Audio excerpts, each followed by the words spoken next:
অন্ধকার রাতে চারিদিকে নিস্তব্ধতা। কোথাও কোনো শব্দ নেই, শুধু হালকা ঠান্ডা হাওয়ার শব্দ। আর হঠাৎই ঘটে যায় এক ভয়ঙ্কর ঘটনা। আজ আমি আপনাদের শোনাবো এক সত্য ভূতের অভিজ্ঞতা, যা শুনে গা শিউরে উঠবে। চোখ বন্ধ করে শুনুন, কারণ এই ঘটনার অদ্ভুত সত্যি আপনাকেও কাঁপিয়ে দেবে। আমার অফিসের বস আমন কুমার যাদব, হরিয়ানি নিবাসী, বয়স সেই আনুমানিক ৭০। বয়স যাই হোক, লোকটি এই বয়সেও যেন একদম তরতাজা, বলিষ্ঠ, সুন্দর চেহারা, মনের দিক থেকেও যথেষ্ট ভালো।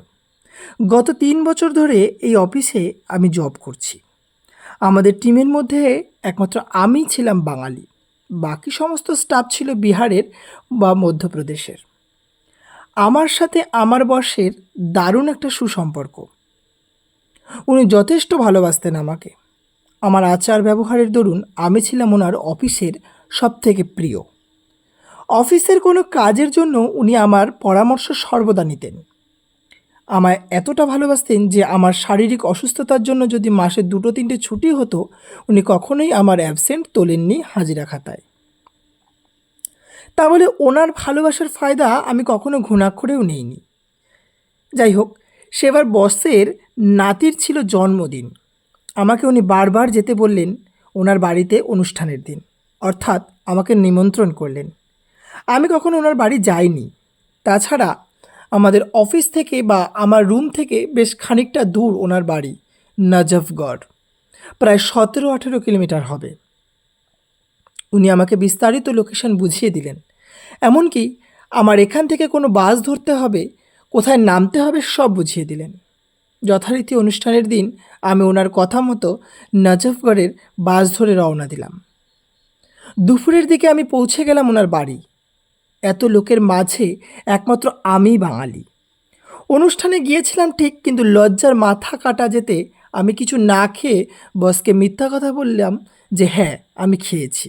যাই হোক, আমার দম বন্ধ হয়ে আসছিল সেখানে। এর অন্যতম কারণ হয়তো একমাত্র আমি বাঙালি ছিলাম বলে। তাছাড়া অচেনা জায়গা, সকলেই অপরিচিত। বস তো নিজের মতো ব্যস্ত ভোজ পর্ব অনুষ্ঠানে, তবুও মাঝে মাঝে আমার খোঁজ নিচ্ছিলেন। আমি এতটাই অস্থির হয়ে উঠেছিলাম যা বলে বোঝাতে পারবো না। তার মধ্যে পেটে খিদের জ্বালা, এত রাতে দোকানে কিছু কিনে খাবো সে উপায়ও নেই। একেই তো গ্রাম, তার মধ্যে অনেক রাত্রি দোকান সব বন্ধ। এমন সময় অনুষ্ঠানে দেখতে পেলাম আমার এক বিশেষ পরিচিত বন্ধুকে। তার রুম আমার রুমের থেকে ৩ কিলোমিটার দূরে। বছরখানেক আগে সেও আমাদের অফিসেই জব করত, কোনো কারণে জব ছেড়ে দিয়েছিল। যদিও বা এখন অন্য অফিসে কর্মরত, বসের সাথে ভালো সম্পর্ক আছে বলেই হয়তো নিমন্ত্রণ করেছেন। তাকে দেখতে পেয়ে ভীষণ খুশি হলাম। সে বিহার নিবাসী, নাম আদর্শ পাণ্ডে। আলাপচারিতা করতেই সে বলল সে একটু পরেই রুমে ফিরবে, তার কাছে বাইক আছে। আমি ওকে বললাম আমাকে নিয়ে যেতে, আমিও ফিরতে চাই রুমে। বসকে বললাম আমি আদর্শের সাথে ফিরব, বস ফিরতে দেবেন না আমায়। রাত্রিটুকু কাটিয়ে সকালে ওনার সাথেই আমাকে ডাইরেক্ট অফিসে যেতে বললেন। আমি নাছোড়বান্দার রুমে ফিরব, ফিরতে তো হবেই, আর যা সমস্যাই হোক, পেটে তো খিদের জ্বালা, বলি কাকে। জেদ, আমার জেদ থাকবো না তো থাকবো না। বস বাধ্য হলেন আমাকে ছাড়তে। রাত্রি প্রায় 11:45। আদর্শ আর আমি দুজনে রওনা দিলাম বাইক নিয়ে নিজেদের গন্তব্যস্থলের উদ্দেশ্যে। আদর্শের মাথায় হেলমেট থাকলেও আমার মাথায় ছিল না। হাইওয়ে দিয়ে গেলে নির্ঘাত পুলিশ ধরবে, এই ভয়ে আদর্শ একটি গ্রামের রাস্তা ধরল। যদিও বা আরেকটি কারণ ছিল, নজফগড়ের হাইওয়ের ওই রাস্তাটা ছিল বড় বিপজ্জনক, বিশেষ করে রাত্রিতে। চুরি, ডাকাতি, খুন, রাহাজানি লেগেই থাকে প্রায়। আমরা একটা ছোট বাবলা জঙ্গল পেরিয়ে একটি গ্রামে প্রবেশ করলাম। রাত্রি প্রায় 12টা পেরিয়ে কিছু মিনিট হবে। অদ্ভুত গ্রাম, যেন কোনো অজগায়ে প্রবেশ করেছি। ইট সোলিং রাস্তা, পুরোটাই ভাঙা, এবড়ো খেবড়ো। কোনো একটা বাড়িতে আলোর আভাস নেই, পুরো গ্রাম নিস্তব্ধ। আমার ভাঙা রাস্তার দরুন ধীরে ধীরে এগোচ্ছি।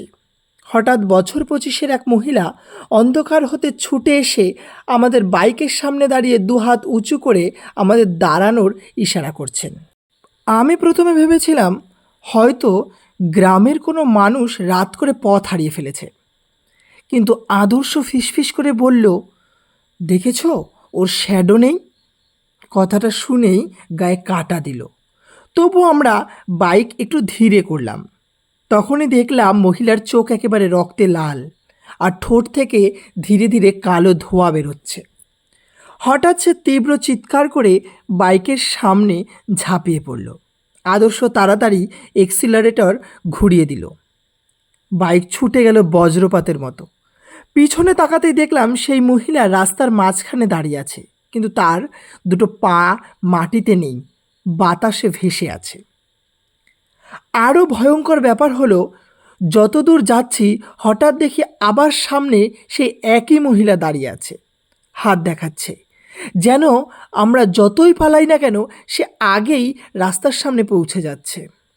আদর্শ ভয়ে কাঁপতে কাঁপতে চিৎকার করল।